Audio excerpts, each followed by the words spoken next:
Merci de nous rester fidèles et de nous retrouver pour votre émission Toute la vérité. C'est toujours un plaisir d'être avec vous pour ce moment de discussion. On va converser avec plaisir encore avec quelqu'un que l'on ne vous présente plus, mais il n'empêche que, comme le veut l'usage, on va le faire tout à l'heure. Mamour Cissé, bonjour, monsieur le ministre, merci de nous accueillir. Merci Birahim. Alors, monsieur le ministre Mamour Cissé, vous avez été ministre d'État, vous avez été député à l'Assemblée nationale, vous êtes aujourd'hui, et depuis déjà assez longtemps, président d'un parti, le PSD Djantabi.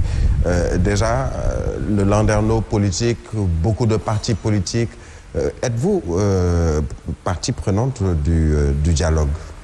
Ben absolument. Vous n'êtes pas sans ignorer que je fais partie de la majorité présidentielle. Et effectivement, dans ce cadre-là, nous avons des mandants, des mandataires plutôt, et ils sont en train de faire un travail remarquable. Il y a Benoît Sambou, il y a l'ancien maire de Guédiawaye et autres. Chersad. Donc, ils sont en train de le faire. Alors, un dialogue qui aujourd'hui se poursuit sur le plan politique déjà, en plus du dialogue national, des points de convergence, des points d'achoppement, d'autres qui n'ont pas encore fait l'objet de discussions ou qui sont mis en stand-by, pour reprendre peut-être le terme assez anglo-saxon. Comment appréciez-vous ce qui se fait autour de ce dialogue national et surtout par rapport à certains points de convergence? Il y a par exemple l'utilisation du parrainage qui ne sera pas de rigueur pour les prochaines élections locales, entre autres. Bah oui, mais comme toute œuvre humaine, ce dialogue est en train de donner quand même des points de convergence, mais effectivement, il y a effectivement aussi des points d'échappement que vous comprenez aisément.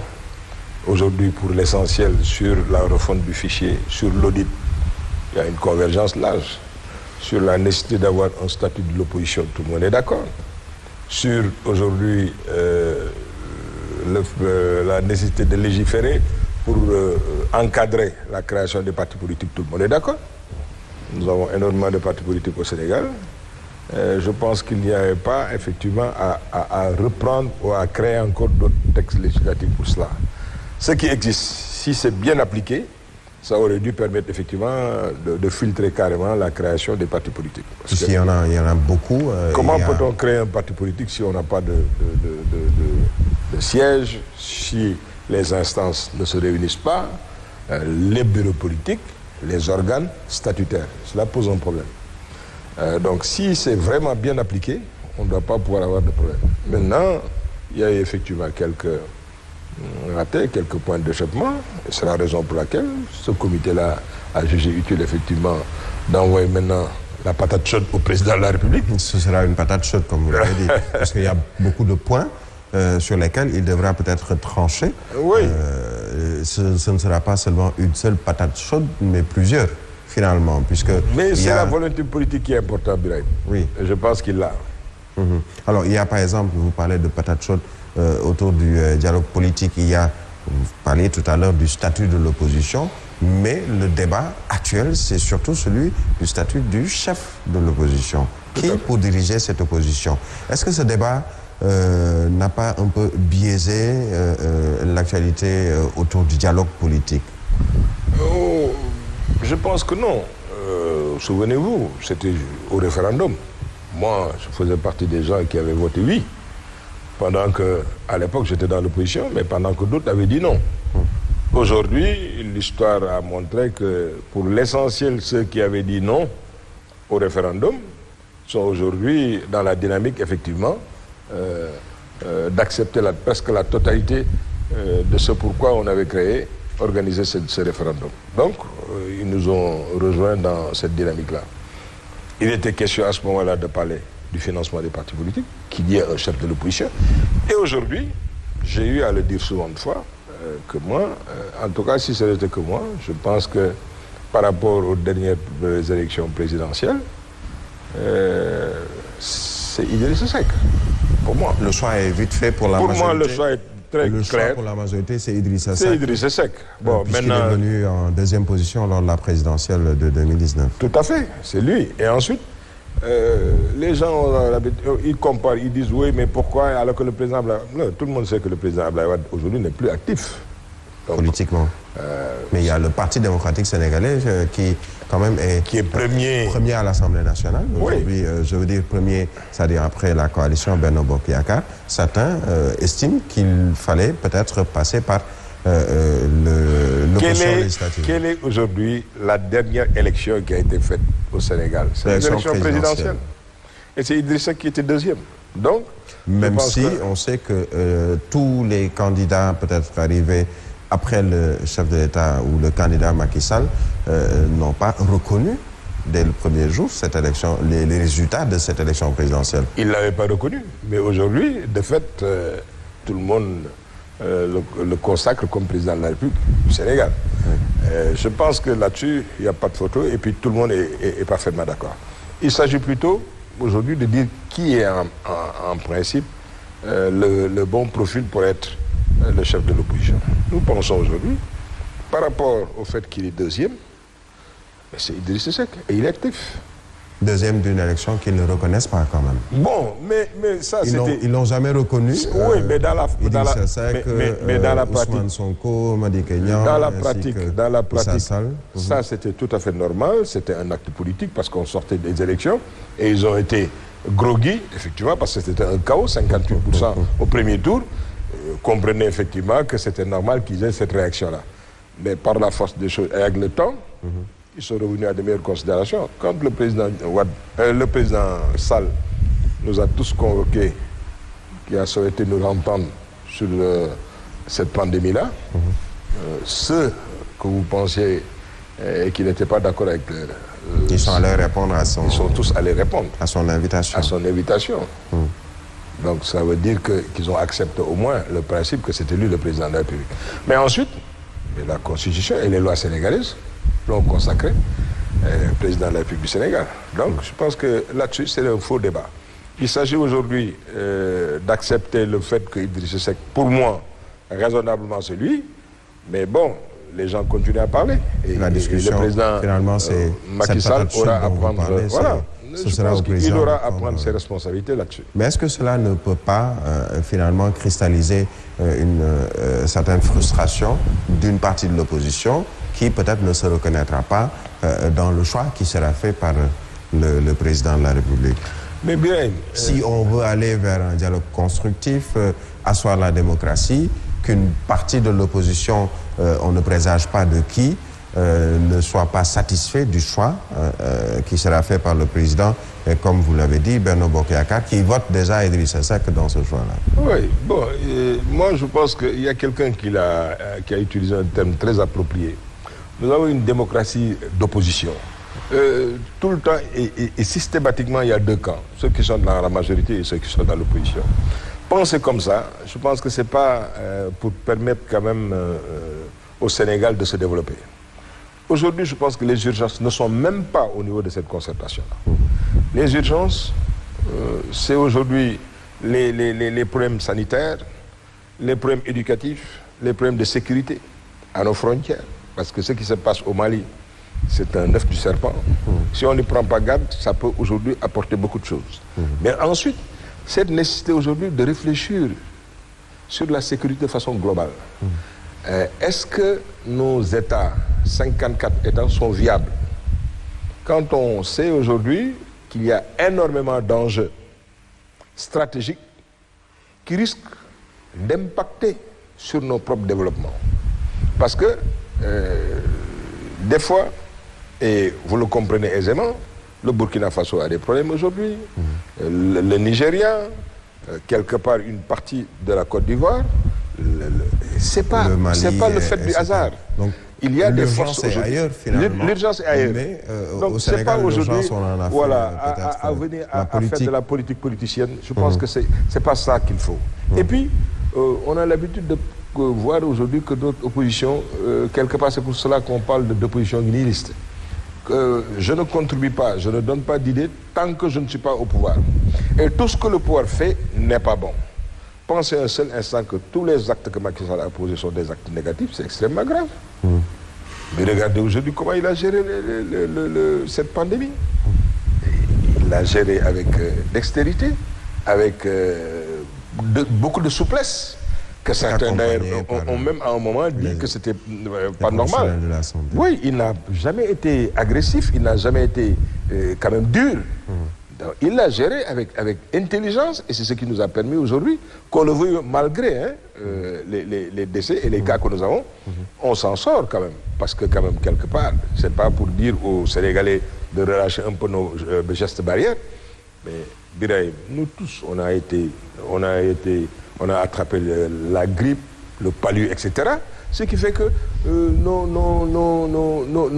nos corps, le système immunitaire était déjà un peu, quand même, à même de pouvoir supporter tout cela. Mais il l'a très bien géré. Donc, moi, je pense que ce qu'il faut retenir au-delà de cette pandémie, il y a que sur le plan économique, ça a laissé des traces. J'ai appris au journal parler de ce 13 heures que rien que dans votre corporation, il y a 3 ou 4 milliards de francs CFA qui ont été perdus en 3 mois ou 4 mois. Mais si c'est que dans la presse, à plus forte raison dans les autres secteurs, où effectivement il y a une souffrance énorme. Alors, par rapport à tout cela, qu'on ne parle que de politique politicienne, ou d'insultes là-dessus, me pose un problème. Mais ou de troisième mandat. Parlons de ce troisième mandat, parce que vous le dites, aujourd'hui, on focalise l'attention des Sénégalais sur ce que vous considérez comme peut-être n'est pas une priorité, c'est ce dialogue politique, ou en tout cas ce qu'il y a au sortir de ce dialogue politique. On parlait tout à l'heure du statut du chef de l'opposition, mais il y a également ce bruit encore assez bruissant et la répétition d'un troisième mandat ou d'une troisième candidature. Vous avez cité tout à l'heure le Mali, peut-être moins, mais c'est le cas pour la Guinée, c'est le cas aujourd'hui encore pour la Côte d'Ivoire, où ce débat s'est posé et on a vu des présidents sortants rappeler qu'ils vont briguer un troisième mandat ou une troisième candidature, se présenter à une troisième candidature. Est-ce que ce débat, à 4 ans ou peut-être un peu moins de la présidentielle de 2024, doit se poser aujourd'hui, en tout cas, tel que vous, du pouvoir ou de la majorité, vous le posez? Mais d'abord, à qui profite le crime? Parce qu'il s'agit de parler de troisième mandat. Mais aujourd'hui, il y a, et on le dénote, une frange de l'opposition et quelque part aussi une certaine société civile qui a intérêt effectivement à nous braquer sur cette distraction du troisième mandat. C'est des gens, comme je l'ai dit tantôt, qui ont été très groggy. Le chaos debout là de 58% que Macky Sall a eu au premier tour les a tellement déstabilisés qu'il fallait trouver quelques subterfuges pour ne pas que le bonhomme, que le président Macky Sall puisse dérouler quelque chose. Mais ce bruit du troisième mandat vient d'abord et surtout du camp présidentiel. On l'a vu, pour parler par exemple d'un exemple assez frais, c'est celui de l'ancien directeur général de Dakar Demdik, Maître Moussa Diop. Avant Maître Moussa Diop, c'était votre ami Moustapha Diakhaté, c'était également Sori Kaba. Ce sont d'abord des proches de Macky Sall qui sont dans son camp, l'APR ou la coalition Benno Bokk Yakaar, des partenaires, qui font d'abord circuler ce bruit de troisième mandat. Mais est-ce que le président de la République a eu effectivement à intervenir? Tout le monde a entendu. Son dernier discours, il a eu à dire que c'était vraiment de la distraction. Il se consacre aujourd'hui à son mandat parce que c'est ça qui est important. Il avait même instruit ses proches à ne plus parler de ce débat. Pour relever des défis, il doit être jugé sur cela. Mais j'ai dit tantôt qu'il y avait une certaine opposition et une certaine société civile qui avait intérêt effectivement à nous inscrire dans cette dynamique, dans cette distraction-là. Une société civile qui est très mal placée aujourd'hui pour donner des leçons. Pourquoi? Il y en a certains qui sont à la tête de nos organisations depuis plus de 40 ans. Est-ce que vous pouvez les citer? Et Macky Sall est plus jeune qu'eux. Parlez de qui? Ils ont géré des structures à Dakar durant 30 ans, ensuite au niveau international 10 ans, maintenant ils veulent nous amener encore pour 20 ans. Et ce sont ces messieurs-là qui nous parlent de ah ouais, ils vont lutter contre un troisième mandat. Si je me fie à alors votre... ils sont là depuis plus de 40 ans. Si je me fie à votre portrait robot, je parlerai de Alioune Tine. Mais il n'y a pas que... Mais voilà, c'est-à-dire, voilà des gens qui nous braquent aujourd'hui. Oui, il n'y aura pas de 3e mandat, il n'y aura pas de 4e mandat, de 25e mandat. Mais alors qu'il ne s'agit pas de ça, on leur demande d'abord, eux, quand est-ce qu'ils vont prendre leur retraite, définitivement. Prenez le cas aujourd'hui des centrales syndicales. Nous avons les mêmes bonhommes. Depuis 40 ans, ils sont à la tête de leur structure, société civile. Prenez aujourd'hui le cas de ces droits de l'homme-là. Ils ne quittent jamais. Et même au niveau du patronat, c'est les mêmes qui sont là depuis 40, 50 ans.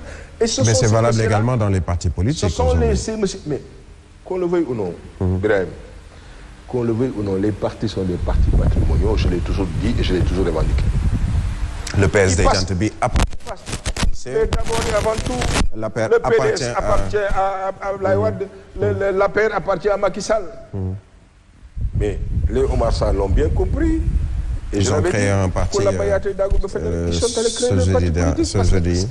Donc, il y a au moins quelque part plus de différence. Mais ensuite, quand on est condescendant vis-à-vis des hommes politiques, au moins on doit pouvoir donner le bon exemple.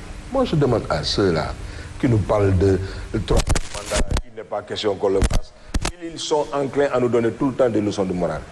Quand est-ce qu'ils vont prendre un peu de retraite et arrêter de nous divertir? Mais le débat, c'est pas peut-être la retraite, c'est plus arrêter ce débat autour de la 3e candidature. Surtout. Ils doivent aller prendre la retraite parce que les mêmes hommes tout le temps, ça nous pose un problème.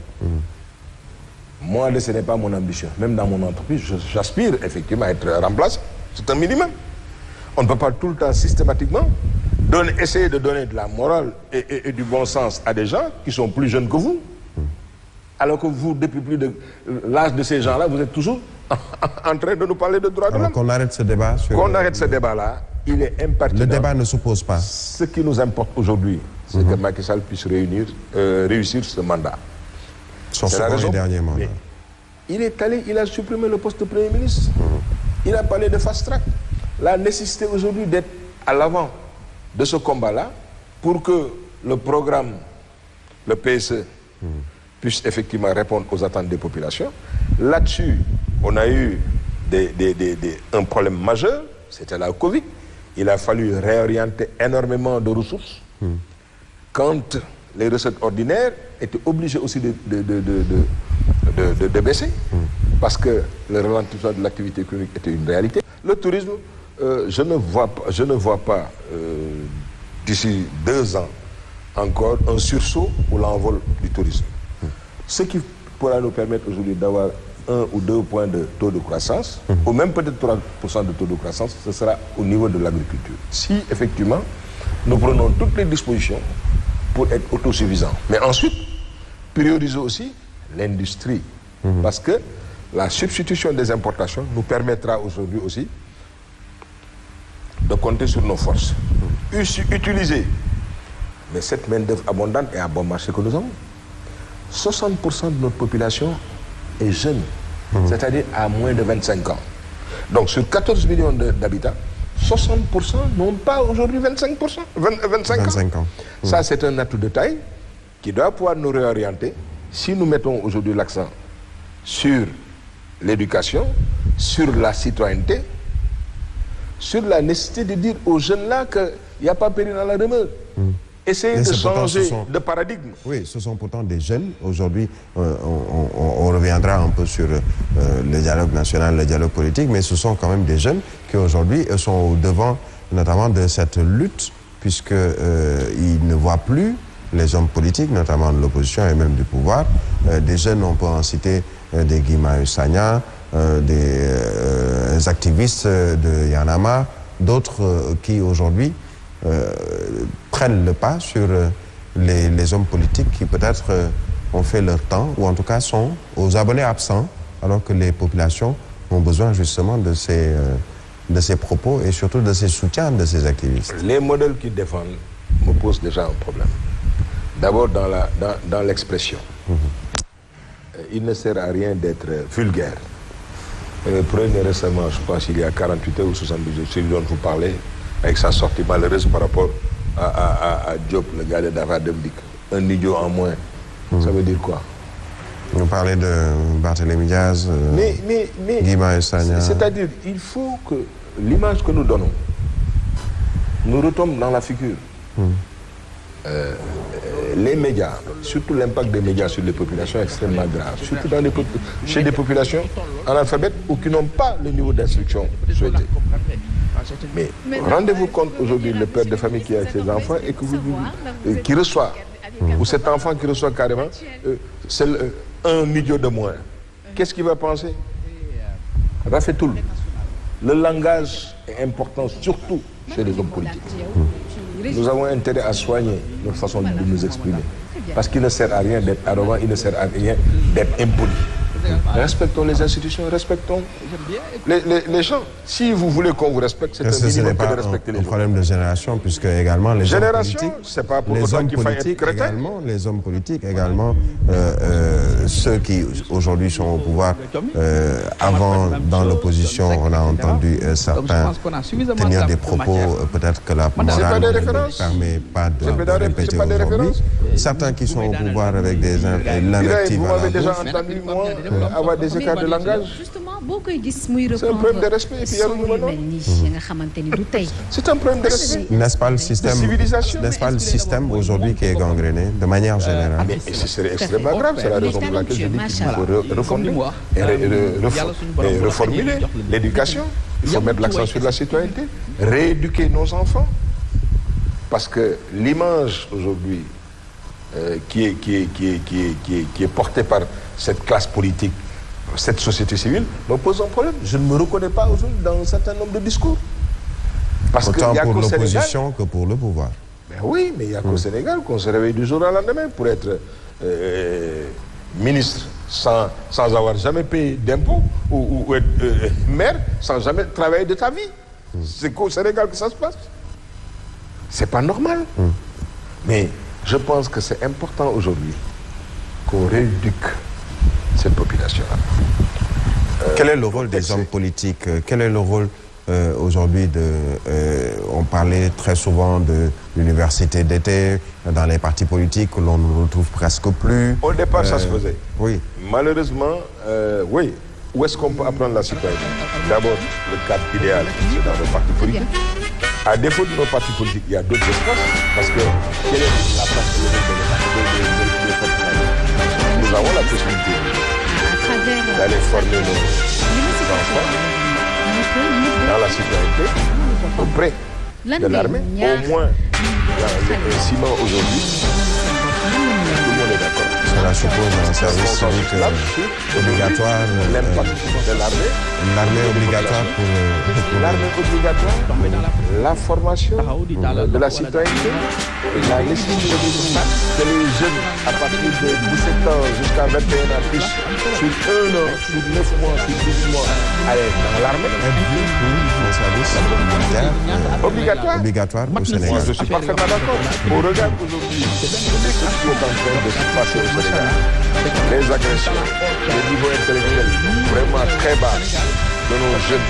Moi, je pense que vous faites partie de la dernière génération des jeunes instruits qui sachent parler le français, qui sachent de la retenue. Mais les autres aujourd'hui regardent le repère et aujourd'hui leurs idoles. Il y a un problème. Souleymane Bathily Diagne n'est plus aujourd'hui une préférence dans tout cela. C'est les plus chers intelligents. Bon, personnellement. Donc, même au niveau de l'idolâtrie, des stars, des fans, ça change. Il y a un nivellement par le bas. Il y a un nivellement dans le bas. Parce que simplement, là-dessus, je pense que c'est du fait aussi de la pauvreté. Les gens pensent que la finalité de toute action, c'est de la création de la richesse. Non, c'est pas que cela. Le jazz, c'est musique bi muy def variété la mais funk ak jazz peut-être ñoom lañ ci gën a percevoir te bu ñu fàtte ni Sénégal dafa am festival bu mag bu ñuy woowee le festival de jazz et genre tonton Pape Ndiaye moo tax peut-être sax ñu di ko organiser fi nga xamante ni moom moo di Sénégal en tout cas c'est des musiques. Est-ce qu'on aura nous le niveau d'instruction pour pouvoir gérer le Sénégal dans une génération, c'est-à-dire 25 ans? C'est la question ça, c'est des débats qui se posent. Nous se posons. On apportera peut-être des tentatives de réponse. Ce sera dans la seconde partie de votre émission Toute la vérité. Et ce sera juste après cette courte page commerciale et nous revenons dans Sen TV et Zik FM.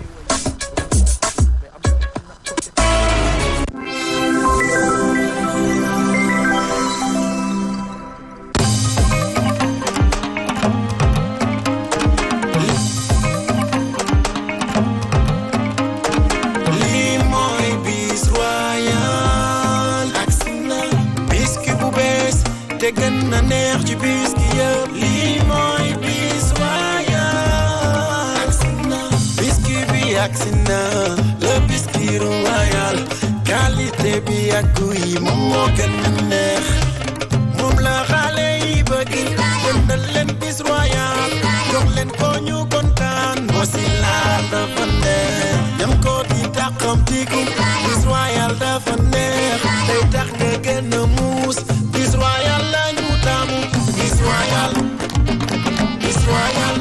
waaw waaw bis royal kay may ma bis royal li moo neex bis royal jëndal ma bis royal dafa neex bis royal biscuit bi gën bis royal ak bis royal da ngay doon bu yëpp a neex dafa am saa yoo xam ne ki bég ku xam miso xam ne moo mën ci teral gan gën a baax gën a neex ak a mën bés bu ñu amee ay gan war leen a teral berndeel leen ci ni mu waree si saa yu mel nii miso mooy naan bi ñu si taamu boisson bi neexal bépp ndaje dafa yokk mbégte di indi bànneex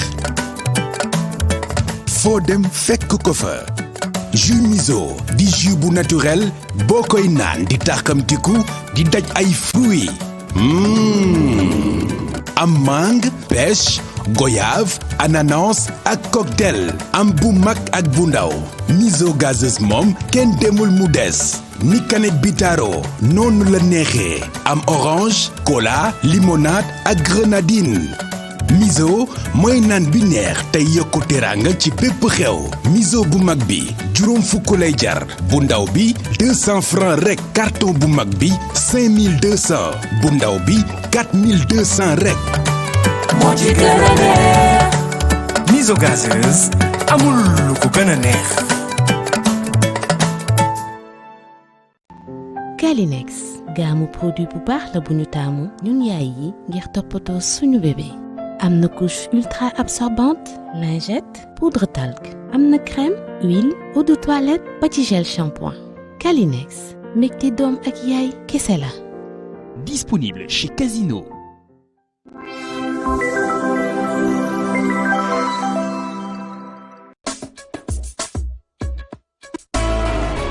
Merci de nous rester fidèles et de nous retrouver pour la seconde partie de Toute la vérité. Avec nous, Mamour Cissé, président du PSD Jant Bi. Les hommes politiques, on en parlait tout à l'heure, beaucoup d'efforts à faire pour cette jeunesse et surtout sur le plan civique pour essayer de faire évoluer les choses et de faire évoluer les mentalités. Il faudrait déjà que les hommes politiques montrent l'exemple et ceux qui gèrent les deniers publics.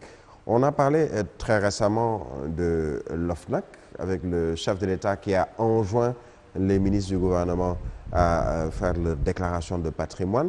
Déjà, certains avancent que la loi a été déjà violée depuis le début puisque juste après l'élection présidentielle de 2019 et surtout la formation d'un gouvernement, il incombait au ministre 3 mois après d'aller vers l'OFNAC pour cette déclaration de patrimoine. Il a fallu attendre que le chef de l'État leur donne instruction pour le faire. N'est-ce là pas une incongruité? Non, pas incongruité. Ils devaient le faire tous. Ils ne l'ont pas fait. Et quand le président de la République a été informé, parce que c'était les priorités. N'oubliez pas qu'il est aujourd'hui en première ligne. Par le fait qu'il n'ait plus de Premier ministre, les dossiers sont tous brûlants et tous sont prioritaires. Des fois, on a tendance effectivement à oublier un par rapport à l'autre. Mais heureusement pour lui, qui s'est ressaisi et il a demandé effectivement, il a donné instruction pour que tous ces ministres puissent faire la déclaration et il leur a donné un ultimatum. J'ai eu dire qu'il y en avait un qui ne l'avait pas fait, je pense qu'il a régularisé. Sinon, moi je fais partie des gens qui croient et qui lui font confiance. Il prendra ses responsabilités si tant est effectivement qu'il y a eu quelqu'un qui n'a pas déféré à cela. N'est-ce pas une manière de fragiliser surtout ces institutions, par exemple comme l'OFNAC, comme l'IGE qui, je le rappelle, pour ses derniers rapports, a sérié les rapports de 2016 à 2019 parce qu'il n'avait pas peut-être la possibilité de produire ces rapports ou de les remettre au chef de l'État. L'OFNAC qui attend que le chef de l'État puisse instruire ses ministres d'aller faire leur déclaration de patrimoine. N'est-ce pas là une manière finalement de fragiliser ce genre d'institution alors qu'on va vers où on recherche en tout cas la transparence et la bonne gouvernance? Vous savez, c'est des structures qui ont été créées mais qui n'ont pas la totale liberté de leur politique. Parce que c'est des structures qui sont sous tutelle quelque part.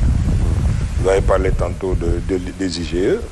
Tout le monde sait que l'IGE est un bras, un instrument qui permet au président de la République d'apprécier ou de commanditer tel ou tel rapport. Cette inspection dépend de la présidence de la République. L'OFNAC, c'est une structure qui a été créée, dont le budget est approuvé par les autorités. Donc, comme on dit en Wolof, qu'il a le but, il faut qu'on ait des fois ici. Oui, la séparation du pouvoir. Je comprends. Et pour le cas d'espèce, j'expliquais. Mais pour dire que, dans la pratique, et tout le monde a entendu, quand le président Macky Sall a nommé les 2 derniers au niveau de l'OFNAC, dire que la mission de l'OFNAC demeure intacte, et il demande, et instruction a été donnée à Madame la Présidente, d'aller jusqu'au bout des logiques qui sont là. C'est pas pour rien que l'OFNAC, après l'échéance qui a été fixée par le président de la République, a eu effectivement à dire qu'il y avait une personne qui restait à faire. Pour qui connaît la dame qui est là-bas, et l'équipe aussi, Seydou Ndiaye Diakhaté prendra ses responsabilités. Et il faut souhaiter que tous les documents, tous les dossiers qui ont été transmis au procureur de la République puissent être instruits et donner des résultats. Mais moi, j'irai plus loin. C'est le Ndiaye Diakhaté, qui est une magistrate, sait comment saisir aussi ces juridictions-là. Il n'est pas dit tout le temps et systématiquement qu'il faille envoyer ce genre de documents au procureur de la République. Le doyen des juges peut être saisi et aller directement sur l'essentiel. Je pense que on gagnerait, nous tous, hommes politiques, à être dans un jeu clair. Ce qui appartient aux populations doit effectivement avoir le maximum de célérité. De ce point de vue, il n'y a pas à dire que Koumba Amday ou Koumba Amoulday. Je pense que ça, si quelques-uns le pensent, ça ne peut pas prospérer, et tôt ou tard, il y aura effectivement des sanctions. Et je ne désespère pas que s'il y a des fautes récemment médiatisées par la presse, le président Macky Sall laissera effectivement que les choses aillent jusqu'au bout de la logique. Est-ce que vous n'êtes pas très optimiste? On a vu par exemple, vous parlez de l'OFNAC, on se souvient de l'OFNAC qui avait épinglé, entre guillemets, je mets toujours ce mot, le directeur général du COUD, qui après s'est vu remettre un portefeuille ministériel. Un de nos confrères, Pape Alé Niang, a même sorti un livre concernant ce dossier, entre autres, qui lui vaut présentement des va-et-vient au tribunal. Oui, ils sont au tribunal. J'espère que la vérité sortira de cette... Parce qu'il paraît que le président du tribunal a demandé à Pape Alé Niang de produire les documents. Le monsieur Anla a toujours dit qu'il avait répondu et que de tout ce qu'on lui reprochait était faux. Bon, qui avait fait... On attend de voir maintenant, puisque l'affaire est pendant devant la justice. C'est la raison pour laquelle, moi, ma préférence, et je l'ai toujours dit, c'est au niveau, moi, de la Cour des comptes. Pour moi, c'est une cour qui est très démocratique.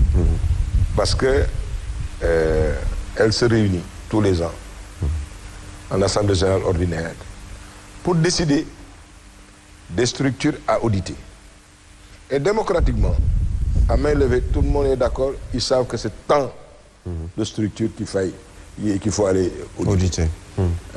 Pour moi, il y a Donc les institutions sur ce plan fonctionnent. C'est une structure qui fonctionne très bien. C'est des structures qui fonctionnent très bien. Voilà. Et je pense que, en principe,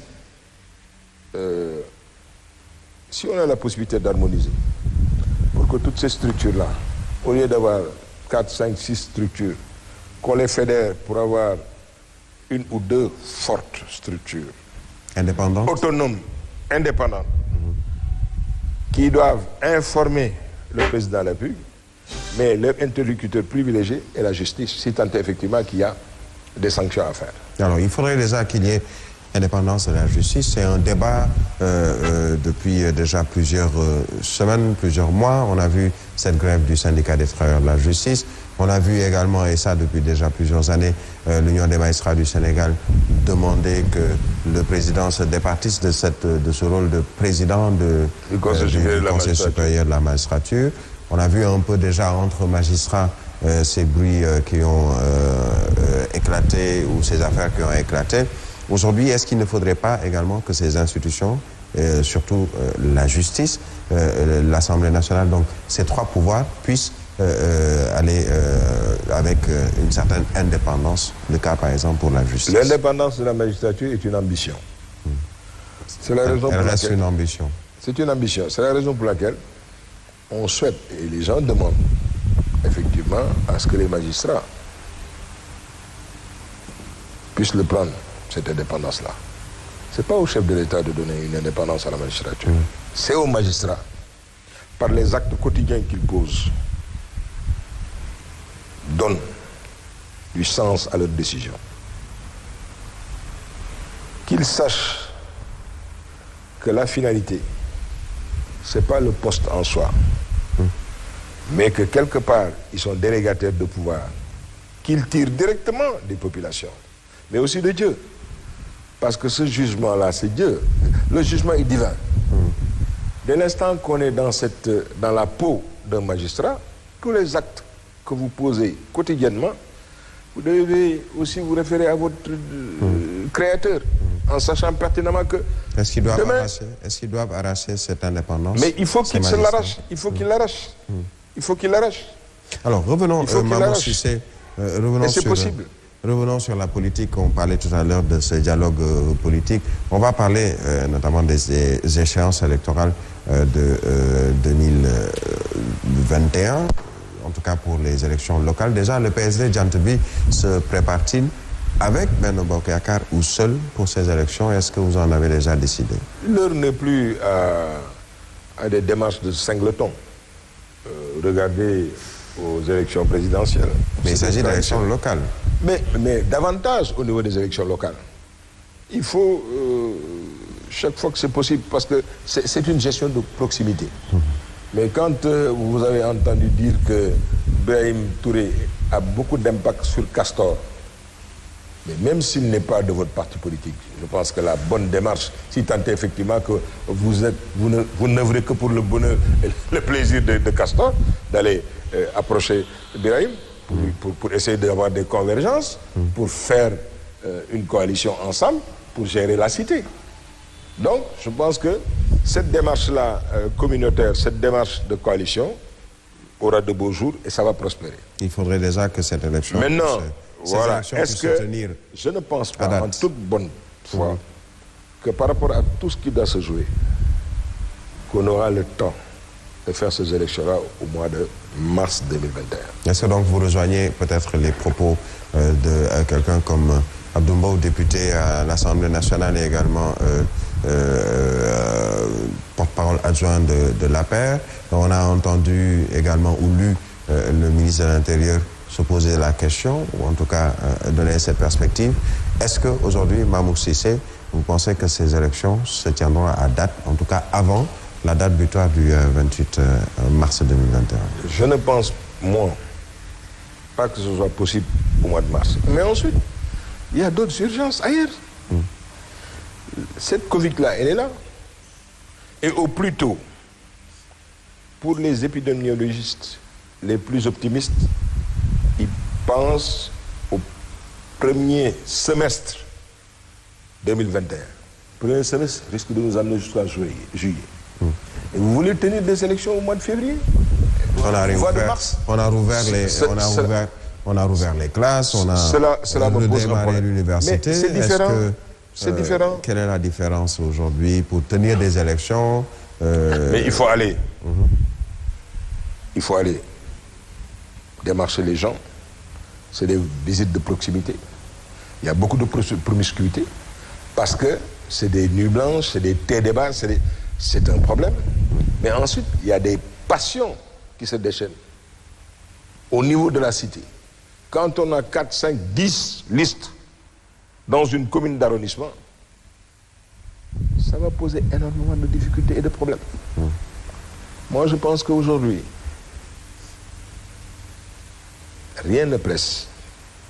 Pour tenir ces élections. Pour tenir ces élections-là, l'urgence, de mon point de vue, c'est aujourd'hui de remettre le Sénégal sur les rails, de permettre à l'État du Sénégal d'avoir des ressources additionnelles pour que les secteurs sociaux de base, le plateau technique aujourd'hui au niveau médical, puisse être relevé comme il se doit. Est-ce que cela doit être un prétexte pour fouler aux pieds ce qu'on appelle la démocratie? On ne foule pas. Dans la démocratie, il y a justement ces échéances électorales, Birahim, il y a la compétition électorale. Birahim, trop de démocratie tue la démocratie. Et quelque part, ces monsieur maires-là ne se plaignent pas du tout parce que tous seront confirmés dans leur fonction-là. Donc, regardez, on les attendait tous sur la lutte concrète contre la Covid. Mais depuis qu'ils ont donné du riz, on ne les entend plus parler. Alors que la démarche de proximité, l'information... Mais raison de plus pour pouvoir justement tenir ces élections locales et s'il le faut, changer ces maires peut-être qui n'ont pas fait le nécessaire auprès des populations. En tout cas, Birahim, s'il ne tenait qu'à Mahmoud Cissé, on allait faire des élections en 2022. Élections locales. Au moins, on aurait passé cette Covid-là, essayer de nous remettre sur l'essentiel, les fondamentaux de base, c'est-à-dire faire redécoller nos entreprises, permettre effectivement à ce qu'il n'y ait pas trop de licenciements dans nos entreprises, parce que les entreprises aujourd'hui sont fatiguées, Birahim. Il y en a comme la mienne qui depuis 90 jours vivent des situations extrêmement difficiles parce qu'on n'a pas vu les fonds de Covid, on n'a pas vu ceci, on n'a pas vu là, et on continue à payer des salaires. Donc des entreprises pareilles, il y en a 10 000. Le fonds France Covid-19 aujourd'hui donc... Dans le secteur audiovisuel, tout le monde le vit. Dans les autres sociétés, tout le monde le vit. Mais il s'agit aujourd'hui de tout faire pour acter la pérennité de nos entreprises. Ça, c'est un combat.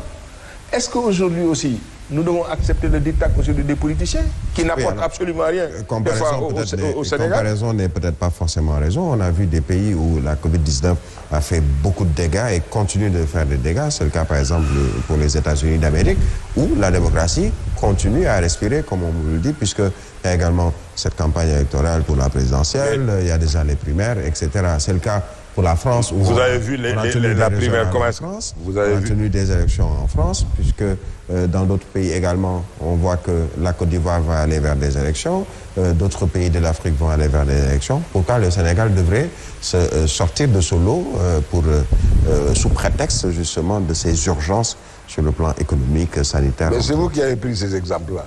De tous les pays que vous avez cités, ils ne boxent pas dans la même catégorie que le Sénégal, à part la Côte d'Ivoire, relativement.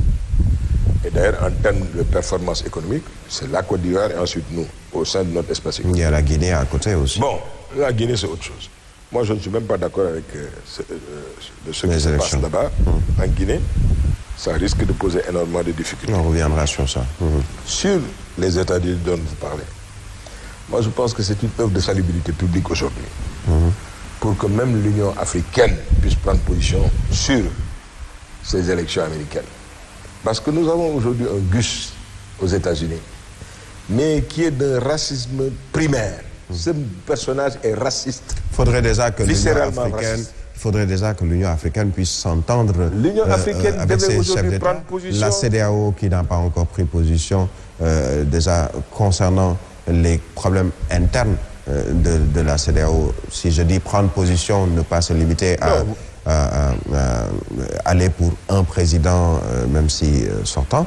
Mais peut-être pour revenir à ma question, l'urgence aujourd'hui pour le Sénégal, c'est également de faire respirer cette démocratie, ne pas forcément prendre prétexte de ces difficultés. On est d'accord, mais moi je pense, peut-être c'est une déformation.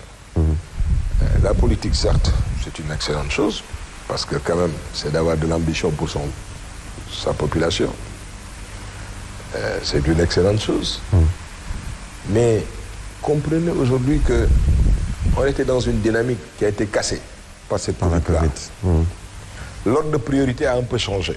Parce que le Sénégal aujourd'hui, qui avait un budget de 3 000 milliards de francs CFA pour exécuter sur le plan des infrastructures, vous voyez ce qui est en train d'être fait au Sénégal. Au niveau aujourd'hui de l'agence de l'agriculture, la possibilité aujourd'hui de mettre l'entreprise sénégalaise au cœur de l'activité économique, tout ça aujourd'hui a subi le choc de cette Covid-là. Moi je pense que l'économie aujourd'hui doit primer sur le politique. C'est mon point de vue. D'accord, c'est très clair. Regardez ce qui s'est passé durant cette pandémie.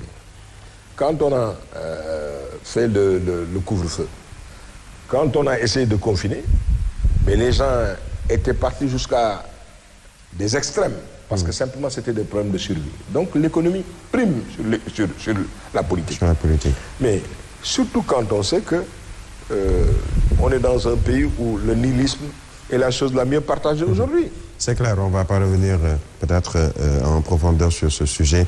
Votre avis, on est en démocratie comme on le dit. Voilà. Vous avez votre avis que vous avez donné, libre maintenant à tout le monde de s'en saisir. Alors vous parliez tout à l'heure du Mali, vous parlez de peut-être une situation peut-être moins difficile aujourd'hui puisqu'il y a également cette recherche de la paix qui se poursuit au sein de la CEDEAO.